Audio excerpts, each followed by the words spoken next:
rannu newyddion da, dweud wrth eraill rhywbeth i chi'n wybod. Wel, mae rhywun yn meddwl am y gair Efangelion yn y Testament Newydd, a ystyr hyfryd ond llythrenol yn y Gymraeg ydy newyddion da. So Efengylu ydy rhannu y newyddion da am gariad Duw yn Iesu Grist. Mae rhaid i bawb ohonom ofyn cwestiwn personol. Beth mae Iesu Grist yn olygu i fi? Mae rhaid i ni ddatgelu i fod yn werthfawr yn ein golwg ni. Pwy o'r diwinyddion mawr, fentra'i dweud mai Emil Brunner, oedd yn dweud mai Efengylu yw mater o un cardotyn, un trempyn, yn dweud wrth drempyn arall, lle mae e wedi cael bara. Dwi'n meddwl mai ymateb i'r Comisiwn Mawr penodola'r Efengyl Matthew ydy o'n fwy na dim. Gorchymyn hwnnw gan Iesu fynd i'r holl fyd gan wneud disgyblion yn ei enw fo, Tad y Mab a'r Ysbryd Glân. Wel, i fi, dwi'n credu y term Efengylu yn golygu bod chi'n mynd ar Efengyl allan i'r gymuned a bod chi'n cwrdd â'r bobl ble maen nhw yn dweud chi'n mynd ar Efengyl atyn nhw ty le maen nhw fel nath Iesu. Bod un person o Gristion yn dweud wrth berson arall sydd o bosibl yn Gristion neu ddim yn Gristion. Mae da fi rhywbeth wi wedi dod o hyd â fe. Mae da fi rhywbeth wi wedi darganfod, mae da fi rhywbeth bydden ni wrth yn fodd yn ei rannu â thi.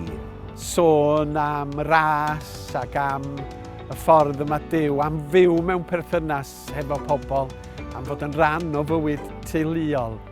A rhannu Iesu Grist efo pobl a'r newyddion da amdano fo ydy Efengylu i fi.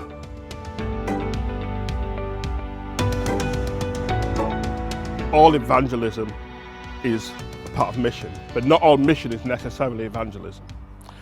So evangelism, I think, is the sharing of faith in Jesus Christ with the hope and the intention of making more disciples in Jesus Christ.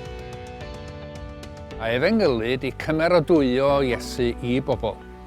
Trwy be da ni'n dweud, gweithio mod, da ni wedi mynd yn swil iawn, da ni'n barod i sôn am Iesu yn y capel, ond ddim mor barod gyda'n ffrindiau a hyd yn oed teulu ag ati ag y dylen i fod. Deud am Iesu ar lafar felly, ond deud am Iesu hefyd trwy'n ffordd ni o fyw, trwy'n bywyd ni felly. Dyna gyfrifoldeb y Cristion, codi syched ar bobl i ddod at Iesu y dŵr bywiol. Odyn ni'n codi syched ar yn ffrindiau ac ar yn cymdogion? Odyn cymdogion ni'n dweud, o weld sut ni'n byw ac yn ymddwyn, wi eisiau'r Duw sydd gyda ti.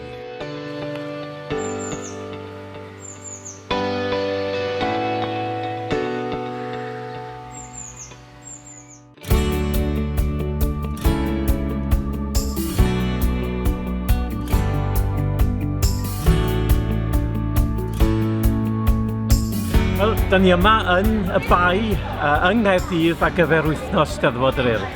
Ac wrth gwrs mae'n gyfle gwych i fod yn llais yn enw'r eglwysi yma am Pabell yr Ysgolion Sul ac y Tîn. Da ni yma yn enwadau gwahanol yn rhannu'r newyddion da am Iesu Grist mewn gwahanol ffyrdd. Be sy'n braf yw cael gwirfoddolwyr yma sy'n gweithio gyda phlant o gwmpas y bwrdd, yn gwneud bathodynau, yn gwneud lluniau lliwio o'r Beibl ac yn y blaen, a cyfle i rannu rhai o'r storiau hynny gyda nhw. Cyfle i ofyn dyn nhw'n mynd i'r Ysgol Sul ac i ba Ysgol Sul. Mewn Steddfod mae pobl yn cwrdd gyda pobl ar bob agwedd o bywyd. Rhai sydd yn gwybod fawr ddim am fyw, rhai sydd ddim yn credu mewn Duw, rhai sydd ddim yn siŵr, rhai sydd wedi cael rhyw brofiad felly o Ysgol Sul yn y gorffennol, a felly hwnna yw'r mwyafrif o'r hwnnw ni fel Cymru. Yn y gorffennol ni wedi cael rhyw fath o brofiad, ond y ran gwerth i wneud mewn rhywbeth fel y Steddfod wrth gwrs. Bod e'n cael ei wneud yn y ffordd iawn, yn y ffordd gariadus, yn parchu bobl, mae hawl o rywun i ddweud, ie, mae da fi ddiddordeb, mae hawl o rywun i gerdded bant hefyd. lle bod ni'n parchu safbwyntiau pobl, dwi'n credu bod e'n beth i groesawu, ac ni'n diolch am y bobl ifanc rhan mynycha sydd yn rhoi wythnos gyfan i wneud gwaith cenhadu ac Efengylu mewn rhywbeth fel Eisteddfod.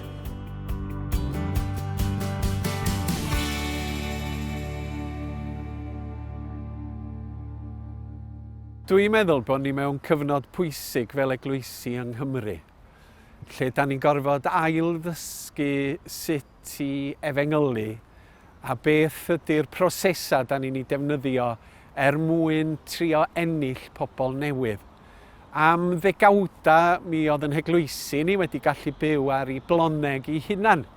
Mi oedd yna blant gan aelodau, mi oedd yna bobl yn cael eu meithrin yn y ffydd drwy yr ysgol Sul. Ond i raddau helaeth, nid yn llwyr, i raddau helaeth mae'r cyfnod hwnnw wedi mynd.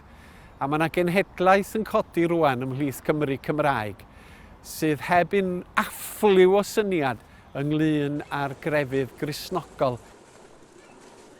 Dwi'n credu fydd ein deg i ddweud, heb amharchu neb, nad i ni fel Cristnogion oedd i fewn i'n cenhedlaeth ni a rhai cenedlaethau gynt wedi bod yn hyddysg iawn yn y gwaith o efengylu.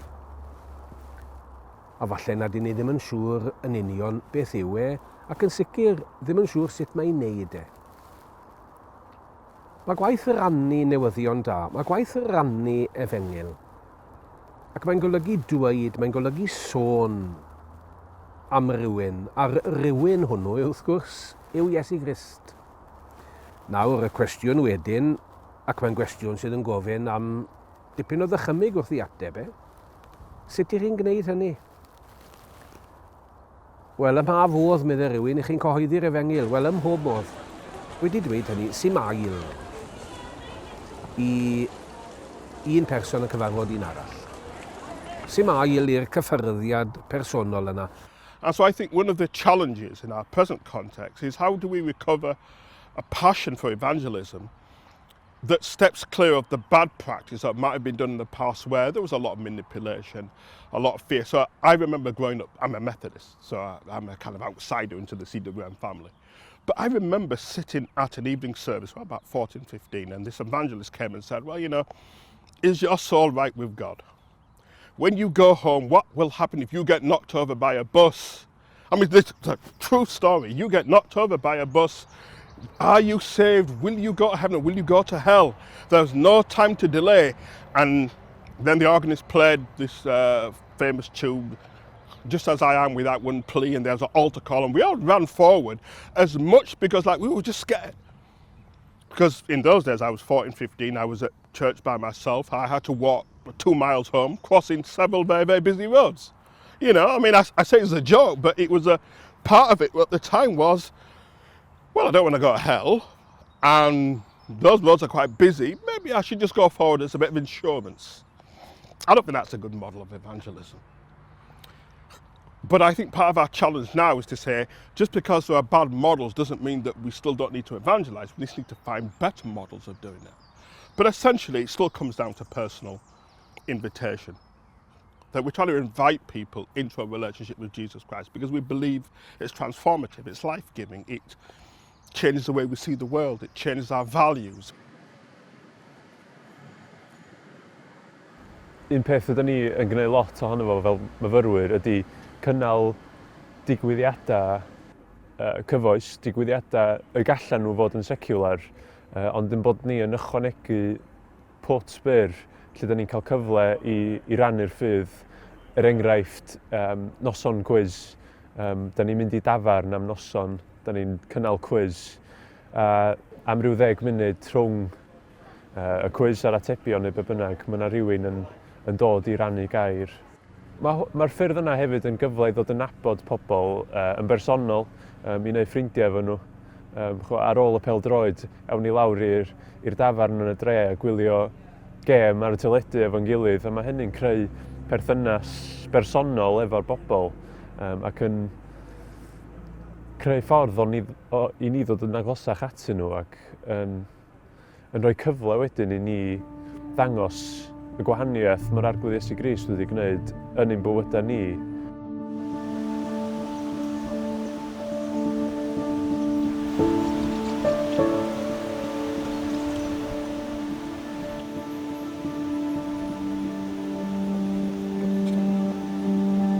Mae'r her yn enfawr wrth feddwl am Efengylu, ond eto mae o'n rhywbeth dwi'n ystyried yn gyffroes iawn. Bod Duw drwy'r ysbryd yn galw arna ni reit. Sut ydych chi'n mynd i gyflwyno'r negas fendigedig yma am Iesu Grist efo'r bobl sydd o'ch cwmpas chi? Yn un peth, mae yna swildod mawr yna ni fel Cristnogion i wneud. Ac felly'n aml mae'r rhaid meddwl am ffyrdd personol, drwy gyfeillgarwch, drwy ddigwyddiadau llai dwys os fedra i'r enw felly, lle da ni yn creu perthynas efo pobl newydd, a bod nhw'n gyfforddus yn cwmni ni, a bod nhw yn barod nes ymlaen i ddechrau gofyn pam bod chi'n Gristion.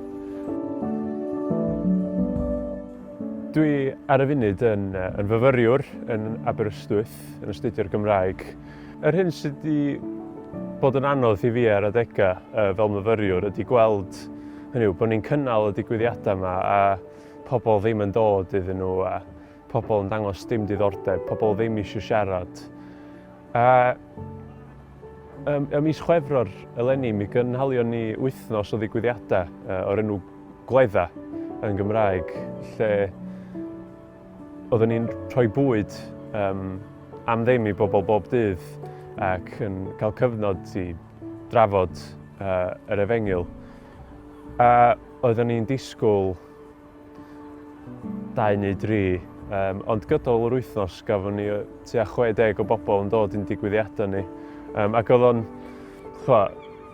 yn brawf bod Duw yn gweithio mewn ffordd da ni'n mynd disgwyl iddo fo weithio.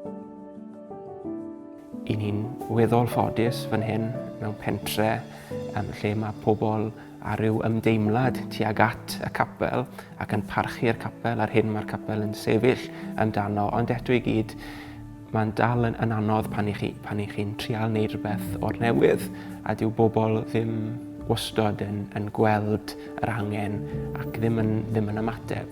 Ac un o'r heriau dwi wedi ffindo fan hyn yw cynnal digwyddiad cymunedol, mae'r gymuned yn ymateb yn dda ac mae hynny'n fendith. Ond wedyn, y sul ar ôl hynny, dyw y bobl falle ddim yn dod eto ac mae'n broses wedyn o lan a lawr ac mae gwaith Efengylu yn gallu bod felly. Ond mae'n her aruthrol i rannu yn y byd heddi.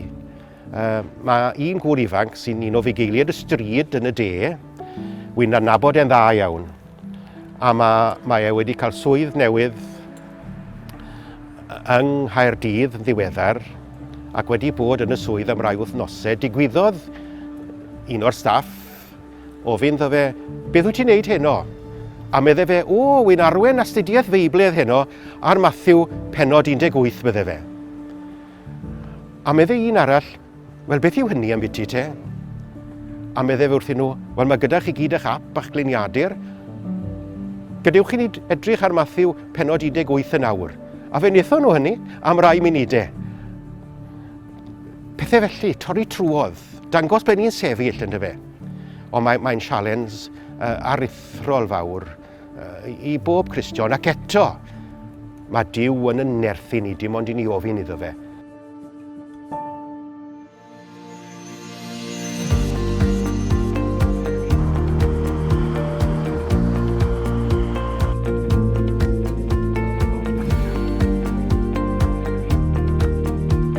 Efnys Gobaith, mae'n gwmni o Gristnogion ar draws Caerdydd o gapeli gwahanol, eglwysi gwahanol, sydd â baich dros bobl sydd bobl sy'n byw ar yr ymylon, bobl sydd falle digartre, bobl sydd wedi dod o'r carchar neu bobl sydd, fel ceiswyr Loches er enghraifft, bobl sydd heb le sefydlog yn eu bywydau.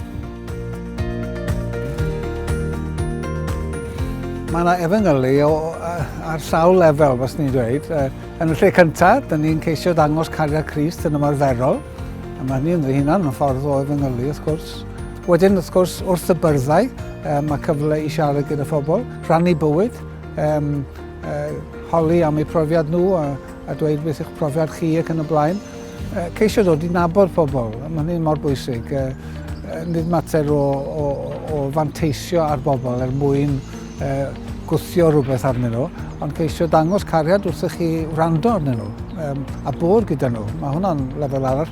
Wedyn mae'n beth mwy uniongyrchol fel yr astudiaeth Feiblaidd, ac hefyd bore dydd Iau fe fydd na wasanaeth byr. Mae enfys gobaith yn y marn i fel Cymru yn dipyn o boindar di rhai sy'n credu mewn trefn.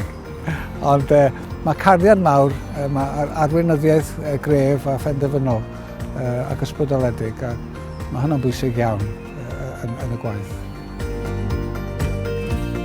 For all the different schemes that we can think up around evangelism, there is no substitute for the individual who can say, I can't give you every answer to every theological question. So I'm sure people will say, well, you want me to believe in God, but why then does God allow this earthquake to happen? I really don't know. I'm a smart guy, I've got a PhD, I'm a professor, but I can't answer that question. But what I can tell you is what difference Jesus has made in my life. That bit I can tell you. I can't give you the answer to everything, but I can tell you how having faith in Jesus Christ has given me a framework to how I treat other people. It's given me a framework to how I make decisions about the world and my place in it. It's given me a sense of purpose in terms of what it means to be a disciple and to be engaged in ministry. I believe that God has a purpose for my life, so it's not just a random set of events that are happening. Bad stuff happens. But actually, there's a way in which you can be helped to interpret those things through your faith in Jesus Christ. That's a story I can tell. That's a story I think all of us in our churches can tell.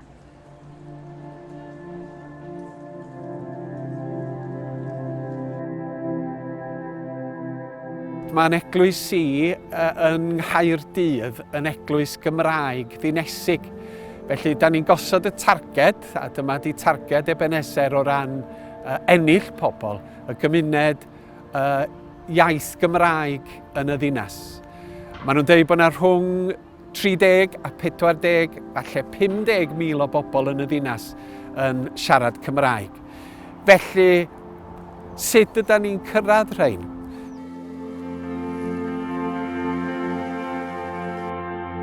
Yn aml iawn, dyw bobl ddim o reidrwydd yn deall beth i ni'n trial gweud wrthyn nhw. Felly mae rhaid i ni gofio, falle esiampl yr Iesu, oedd yr Iesu yn mynd at y bobl ble o'n nhw yn eu gwahanol sefyllfaoedd nhw, ac oedd e'n siarad eu iaith nhw. Oedd e'n rhoi dylweddau a damhegion enghraifft ac yn siarad yn eu iaith pob dydd nhw fel bod nhw'n deall y neges. A mae rhaid i ni wneud hynny hefyd, bod ni'n cymryd yr amser i drafod gyda phobl o fewn ein heglwys, ac hefyd bobl falle yn ein teuluoedd ni, bod ni'n rhoi amser i siarad am beth i ni'n credu gyda nhw. Bod ni ddim jyst yn gadael hynny i'r pregethwyr i wneud, ynddo fe, ond bod ni'n cymryd pob cyfle i siarad am ein ffydd gyda'r bobl sydd o'n cwmpas ni.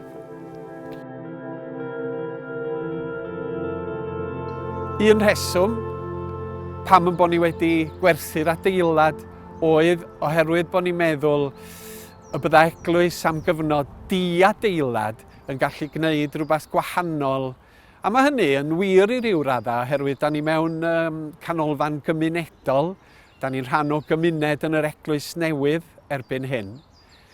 Da ni yn trio cydweithio hefo yr ysgolion. Meddyliwch chi, mae yna 22 o ysgolion cyfrwng Cymraeg yng Nghaerdydd. Sut ydyn ni'n mynd i gyrraedd yr miloedd o blant sydd yn siarad Cymraeg yma?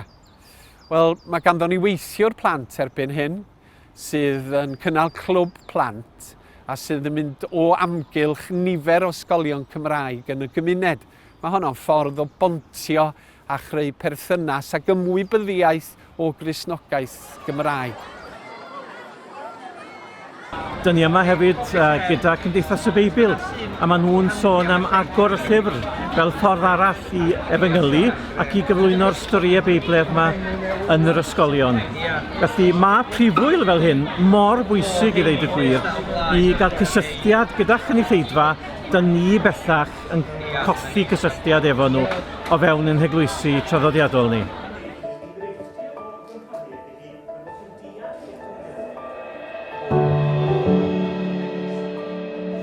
Wel, dwi'n gweithio'r plant ieuenctid gyda Mic, sef menter ieuenctid Cristnogol mynd yn Sir Gyfyrddin. Dwi'n teimlo bod plant a phobl ifanc ar y cyfan yn eitha agored i'r Efengyl. Mae llawer iawn i ni'n dod i gysylltiad gyda yn gwybod fawr ddim. Maen nhw'n gwybod rhywbeth am Iesu Grist, maen nhw'n gwybod rhywbeth am y stori Gristnogol, a mae hynny'n help wrth gwrs i chi'n adeiladu ar hynny.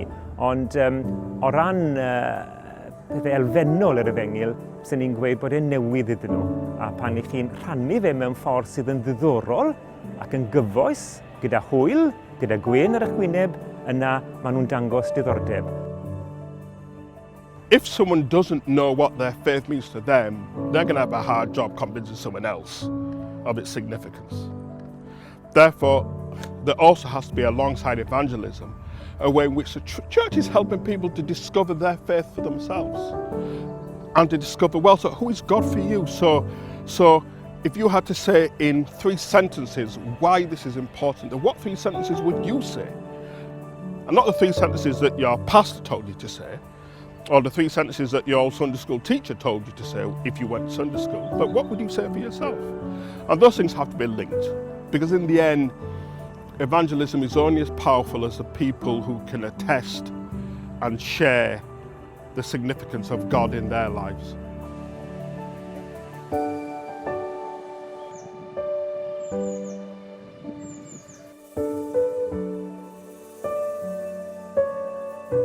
Di ni ddim yn gwybod beth fydd y ffrwyth. Yn cyfrifoldeb ni yw dal ati i efengylu, i genhadu, i gyhoeddi'r Efengyl. Yn cyfrifoldeb ni yw nid cyfri pennau, yn cyfrifoldeb ni yw cadw'n ffyddlon.